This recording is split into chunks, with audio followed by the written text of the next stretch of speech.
Amigos do Brasil, assistem mais um vídeo do canal Edu César Papo de Bola no YouTube. Atualidade, memória, futebol, esportes, comunicação, imprensa esportiva, artes e o que mais der na telha.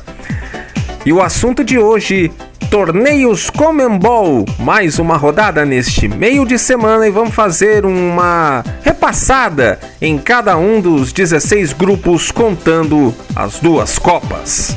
Vale observar que tivemos neste meio de semana a quarta rodada de um total de 6. Teremos então as duas últimas agora no mês de junho. E vale lembrar a questão do regulamento. A Libertadores levará os 2 primeiros de cada chave para as oitavas de final. Isso aí não muda. O que muda esse ano em relação aos anteriores, é que o terceiro colocado do grupo da Libertadores vai jogar um mata-mata com o segundo colocado da Sul-Americana, valendo uma vaga nas oitavas da Sul-Americana. No ano passado, a gente lembra muito bem, a Copa Sul-Americana levava para as oitavas de final o líder de cada chave e mais o terceiro colocado dos 8 grupos da Libertadores. Só até inclusive deixou o Fluminense fora depois daqueles famosos 10-1 no Oriente Petroleiro. Mas esse ano não. Esse ano, o primeiro, evidentemente... Perdão. Primeiro...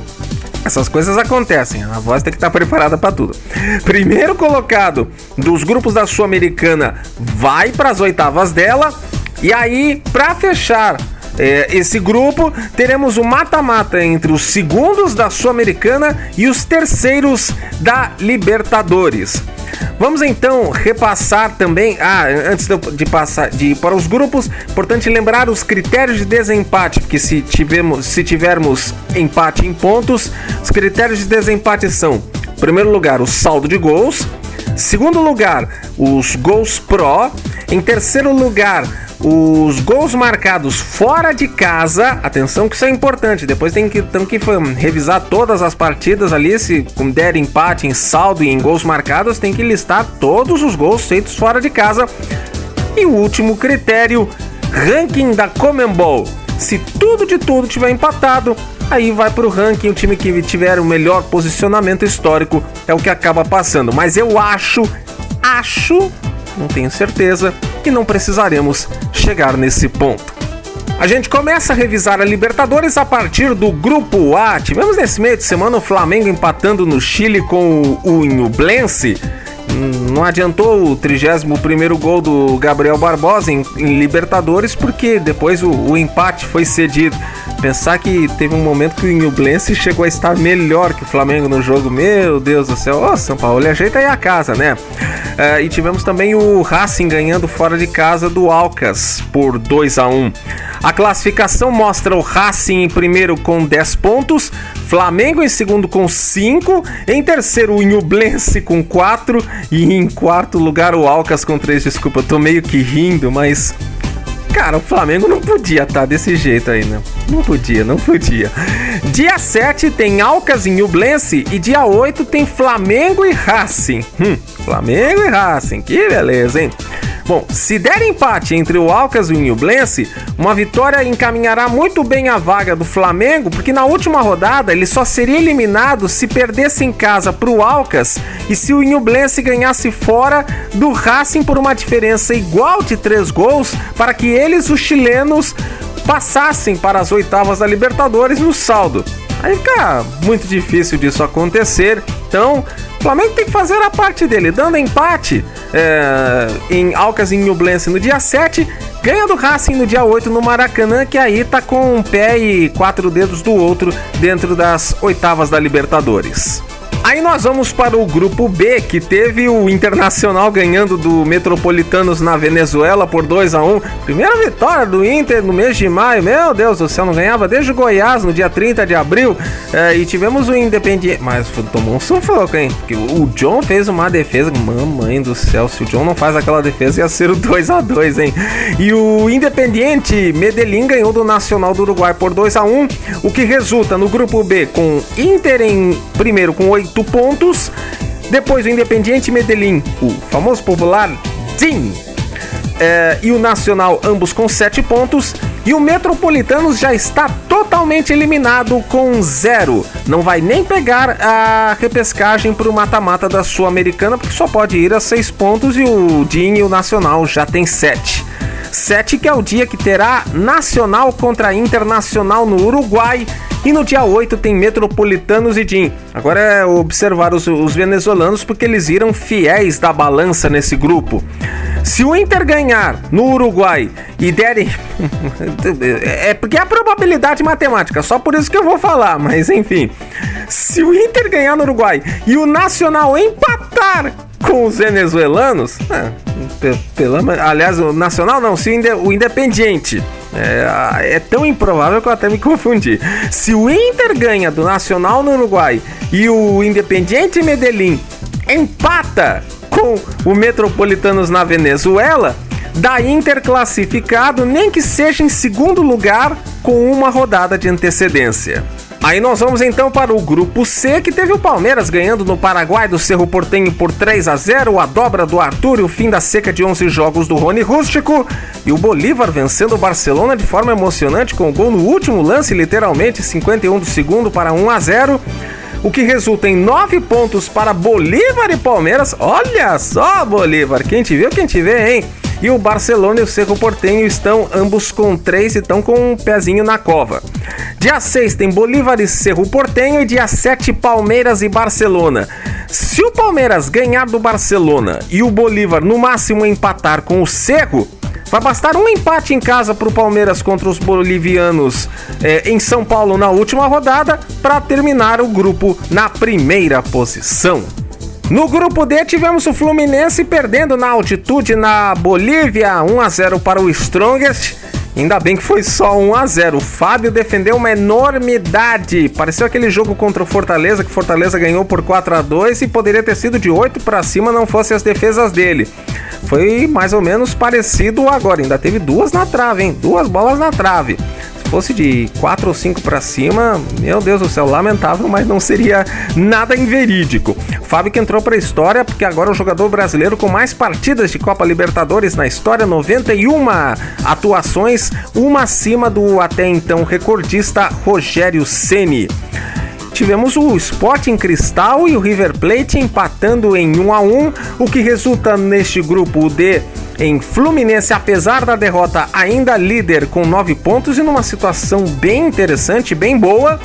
O Strongest está em segundo com 6 e o Cristal e o River estão em terceiro com 4. Cara, se alguém dissesse lá quando sortearam os grupos que o River na quarta rodada ia estar 2 pontos atrás do Strongest, ia mandar essa pessoa direto pro hospital psiquiátrico, mas sem pensar, nem digo 2, e sim uma vez direto. Bom, na próxima rodada, dia 7, teremos River Plate e Fluminense em Núñez. Cara, vai ser uma fumaceira desgraçada esse jogo. River Plate e Fluminense em Núñez e Strongest e Cristal. Olha aí os peruanos encarar a altitude lá na Bolívia. Fluminense só precisa de mais um ponto para classificar, nem que seja na segunda posição, para não ter que depender de questão de saldo na última rodada, quando vai receber o Sporting Cristal, enquanto no outro jogo teremos River Plate e Strongest. Aí a gente vai para o grupo E da Libertadores, Corinthians não ganha desde aquele famoso jogo contra o Remo lá, enfim, vocês sabem. Corinthians não ganha dali, e agora empatou em 0-0 com o Argentinos Júniors, e só tá vivo no grupo, só tá... menos mal do que poderia estar, porque o Liverpool surpreendeu todo mundo ao ganhar no Uruguai do Del Valle por 1-0. Então temos Argentinos Júniors com 8, Independiente Del Valle com 6, Corinthians e Liverpool com 4. Esse é outro que, pelo amor... Bom, dia 7 tem Del Valle e Corinthians e Argentinos Júniors e Liverpool. Corinthians tem que, no mínimo, empatar para chegar vivo na última rodada. No mínimo, empatar. Perder, um abraço e seja feliz em outra freguesia. Para ser segundo colocado ao término da quinta rodada, o Timão tem que ganhar do Del Valle no Equador, lembrando que o jogo é lá fora, hein? Não é em São Paulo, é fora. E vai ter que torcer para o Argentinos empatar com os uruguaios. Se der isso, aí ele acaba na segunda posição, a penúltima rodada. O grupo F é um que não tem brasileiros e nele nós temos o Boca Juniors e o Deportivo Pereira empatados em 7 pontos. Pereira ganhou do Boca por 1-0. E o Colo-Colo vem em 5 e o Monagas tem 2. Eles ficaram no 1-1. Esse, então, é mais um grupo que está em aberto, está indefinido, inclusive para a questão da terceira vaga, a da repescagem. O grupo G teve o jogo dos brasileiros nesta semana, a vitória de virada do Atlético Mineiro sobre o Atlético Paranaense por 2-1, a virada assinada pelo Paulinho. E tivemos o Libertad ganhando no Peru do Alianza Lima por 2-1. Então com isso temos o Atlético Paranaense liderando com 7 pontos, Atlético Mineiro e Libertad em segundo lugar com 6 e o Alianza Lima com 4. Não tem ninguém nem classificado ainda, nem fora ainda. Tá um grupo ainda com boas chances para todo mundo. Dia 6 tem Atlético Paranaense, Libertad e Alianza e Atlético Mineiro. Se o Furacão ganhar do Libertad, ele já se classifica na quinta rodada, nem que seja na segunda posição. Se os dois brasileiros vencerem nesta próxima penúltima rodada, o Furacão se classifica e aí na última, que terá Atlético Paranaense e Alianza e Libertad e Atlético Mineiro, vai bastar um simples empate para o Galo ou, dependendo de questão de saldo, até mesmo uma derrota, não sendo prejudicial para ele passar de fase. O último grupo, que é outro grupo sem brasileiros, o grupo H, teve a confirmação do primeiro time já oficialmente nas oitavas de final da Libertadores. O Atlético Nacional, líder com 10 pontos, depois de ganhar do Melgar por 1-0, o Melgar com apenas um único pontinho, não está fora ainda, não está ainda fora da questão da repescagem. Para as oitavas da Libertadores já se sabe que não vai, porque o Olímpia venceu o Patronato por 2-0. O Olímpia tem 8, o Patronato tem 3. Patronato tá com o pé e 4 dedos fora da Libertadores para vaga direta. Aliás, para vaga direta não, fora da Libertadores num todo, porque ele tá praticamente bom para a questão do mata-mata, só que aí vai ter que disputar com o Melgar. Então o Nacional com 10 tá dentro das oitavas, o Olímpia tá com o pé inteiro e 4 dedos do outro nas oitavas, 8 pontos. Patronato com 3 e Melgar com 1. Aí deve ficar entre esses dois para ver quem que vai disputar o mata-mata Libertadores versus Sul-Americana. Por falar em Copa Sul-Americana, a gente revisa os grupos dela a partir do A, que teve o Botafogo, parecia que ia meter uma goleada histórica, de repente passou um sufoco, abriu 3 gols no primeiro tempo, parecia que ia ser um show de bola, maravilha e coisa e tal.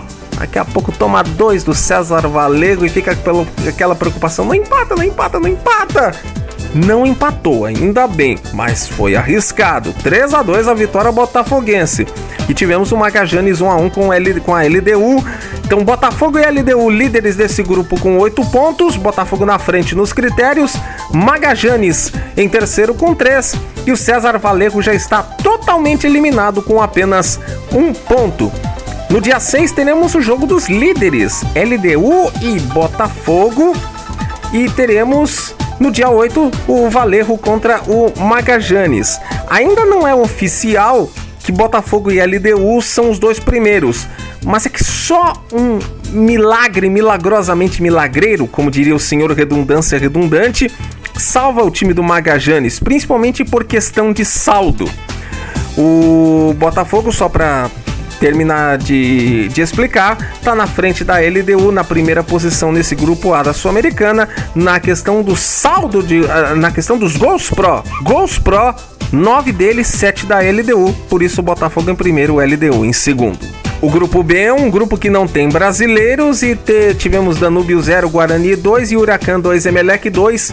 Guarani do Paraguai 7 pontos, Huracan e Emelec 5, Danúbio 4, tá todo mundo no páreo. O grupo C foi parecido nessa semana com aquela antiga novela da 7, 4x4, porque nós tivemos 4-0 ao dobrado fora de casa, 4-0 do Red Bull Bragantino no Oriente Petroleiro, 4-0 do Estudiantes de La Plata sobre o Taquari. Então, Massa Bruta e Estudiantes de La Plata dividindo a liderança com 10 pontos. Bragantino está na frente pelo saldo de gols, 12-9. E os outros dois já estão eliminados. Taquari tem 3, só vai chegar a 9, então ficaria ainda 1 ponto atrás de brasileiros e argentinos. E o Oriente Petroleiro eliminadíssimo porque não fez sequer um pontinho que fosse. No dia 7 tem Estudiantes e Bragantino.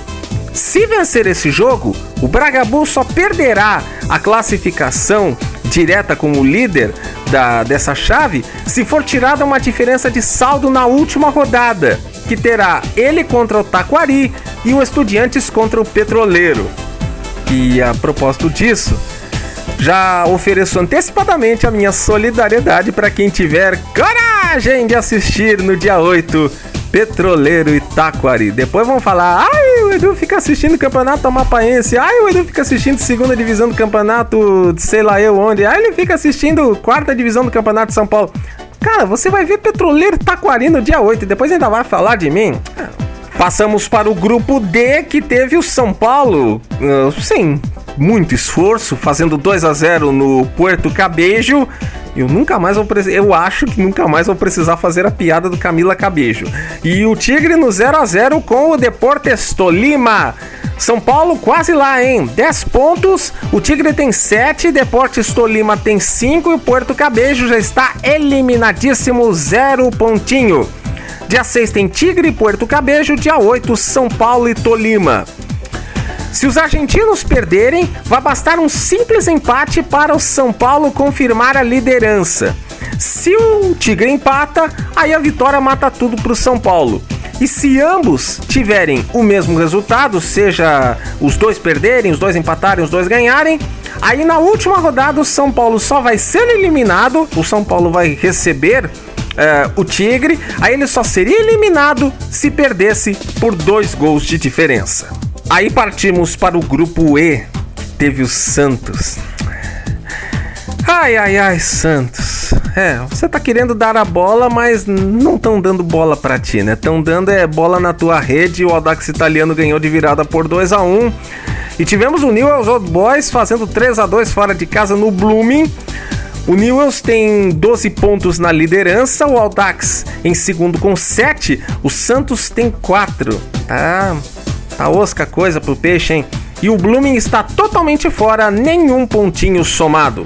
Dia 6 tem Santos e Newell's Old Boys, dia 7 Blooming e Audax. Para chegar vivo na última rodada, o Santos tem que manter nem que seja em 3 pontos a diferença pro Audax, para ir depois na última rodada tentar resolver a história nos critérios. Se o Santos perder e o Audax empatar, o Santos está fora. Se o Santos empata e o Audax vence, o Santos está fora. E se na quinta rodada o Santos só volta para o segundo lugar da chave, se ele ganhar do Newell's, o Audax perder pro Blooming, aí é fogo, né? Mas enfim, é a matemática, eu tô só passando o que a matemática oferece. E houver uma diferença no saldo, tipo, a vitória do Santos e a derrota do Audax serem por hipotéticos 2 gols de diferença. É o Blooming que o Audax vai visitar, então, nesse sentido, esquece. Aí nós vamos pro grupo F. F de aquilo mesmo que você tá pensando. Porque o América teve 2 vezes na frente no placar. Eu vou falar América Mineiro só pra irritar, porque o América não quer ser chamado mais de América Mineiro, mas só pra irritar, porque tá merecendo ser irritado, eu vou chamar de América Mineiro. 2 vezes na frente do placar, cedeu a igualdade em ambas, e o Defensa e Justiça virou o jogo e ganhou no Horto por 3-2. E ainda tivemos o Milionários fazendo 3-1 no Penharol, um jogo que ficou interrompido 1h30 por causa de chuvarada no El Campín, mas os caras forçaram pro jogo continuar, ou seja, juntou o tempo do jogo em si, mas o tempo da paralisação, a função toda durou 3 horas totais. Coitado de quem aguentou isso até o fim. O jogo aqui no nosso horário do Brasil, o jogo aqui no horário do Brasil começou 11 horas da noite, foi acabar às 2h da madrugada, não deve ter mais quase ninguém assistindo, né? Mas enfim. Milionários está com 10 pontos, o Defensa e Justiça tem 9, o América tem 4. O América tá ainda pior que o Santos, que o Santos tá em 4-7, a desvantagem dele. O América tá em 4-9, a desvantagem dele. E o Penharol, que fiasquinho, Penharol. Que um dia você já foi relevante pro continente sul-americano, mas hoje só joga com o nome mesmo. Zerinho, zerinho. E zerinho, zerinho bom, é só carro que sai da fábrica. Dia 6 tem América e Milionários e Penharol e Defensa e Justiça. Atenção que isso é importante, hein? Penharol e Defensa é antes. O jogo do Horto vem depois desse em Montevidéu. Por que eu tô dizendo isso? Porque para chegar vivo na última rodada, o Coelho tem que ganhar do Milionários em casa e tem que torcer pro... tem que torcer pro Penharol, mesmo. Seu Defensa e Justiça. Penharol não fez um pontinho que fosse, aí agora vai fazer 3. Mas de novo, eu insisto, eu tô passando que a matemática está apontando. Só que se o Defensa e tem outra possibilidade também, que é o América vencer e o Defensa e Justiça empatar. O empate dos argentinos também serve.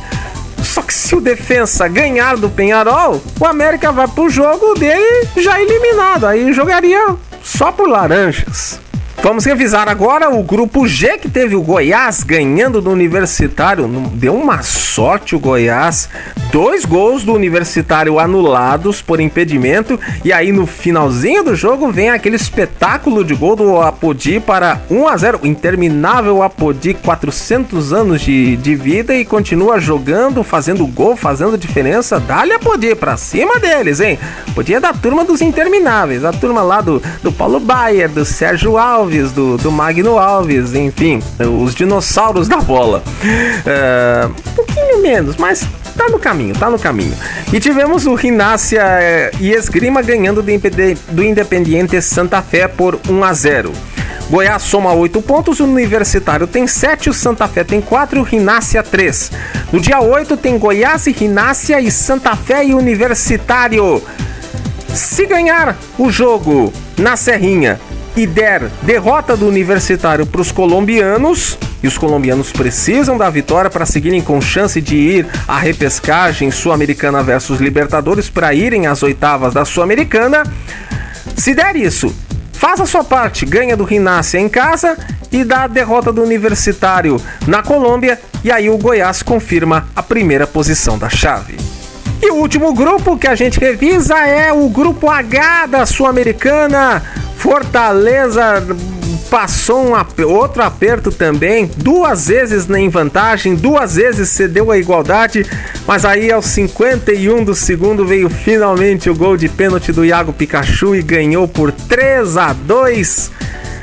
No outro jogo tivemos o Estudiantes de Mérida tomando 1-5 do Palestino, na verdade 5-1 da equipe do Palestino. Fortaleza tá quase lá, hein? 12 pontos. Palestino tem 7, o São Lourenço soma 4 e o Estudiantes de Mérida, que é o próximo adversário tricolor no dia 6, já está eliminadíssimo com nenhum ponto. No dia 8 tem São Lourenço e Palestino. O Fortaleza tá numa situação tão positiva que mesmo que eventualmente ele perca pro Estudiantes de Mérida, se o Palestino 2 dias depois empatar, ele tá dentro, tá com a vaga direta nas oitavas da Sul-Americana. Se o Fortaleza empatar, o Palestino poderá até ganhar 2 dias depois, que depois, quando recebê-lo, porque na última rodada teremos Palestino e Fortaleza, o Palestino teria que ganhar por 6 de saldo para eliminar o Fortaleza. Então, Leão do Pici tá numa situação... não quero dizer tranquila, porque eu também não quero zicar, mas tá numa situação muito interessante para avançar a próxima fase da competição continental. Então esse foi o vídeo de hoje, viventes. Falamos aqui dos torneios Conmebol neste meio de semana, revisando a 4ª rodada, a situação dos grupos, as classificações dos times, as próximas rodadas. Obrigado pela audiência de sempre, obrigado pela repercussão do canal, pelos comentários nos vídeos. Dê um joinha aí nos vídeos se você gostar, recomende para os seus amigos, como dizia o saudoso Antônio Carlos Ferreira na Rede Vida, conte aos amigos, espalhe por aí que o canal Edu César Papo de Bola está no YouTube. Ative as notificações, inscreva-se evidentemente no canal. Da última vez que eu vi estava em 465 inscritos, que venham mais e mais e mais e mais. Se eu conseguisse chegar em 500 até o fim de semana, meu Deus do céu, seria tão bom, seria tão bom. Mas enfim, ative as notificações para saber quando entrará um vídeo novo. E colabore com o canal pelo Pix na quantia que você quiser e mesmo puder. Chave Pix educesar@gmail.com. Eu lembro sempre que se cada um desses 465 inscritos colaborar com R$1 por mês cada um, rigorosamente cada um, já dá uma ajuda sensacional para manter não só aqui o canal, como outros projetos, outras ideias que eu tenho em mente. Ainda nessa semana, até domingo tem outro vídeo. Pisei na bola feia essa semana, 2 dias sem vídeo, mas até domingo tem outro. Ou quem sabe ainda outros. A gente vê o que a gente faz dentro do possível. Um abraço, amigos do Brasil.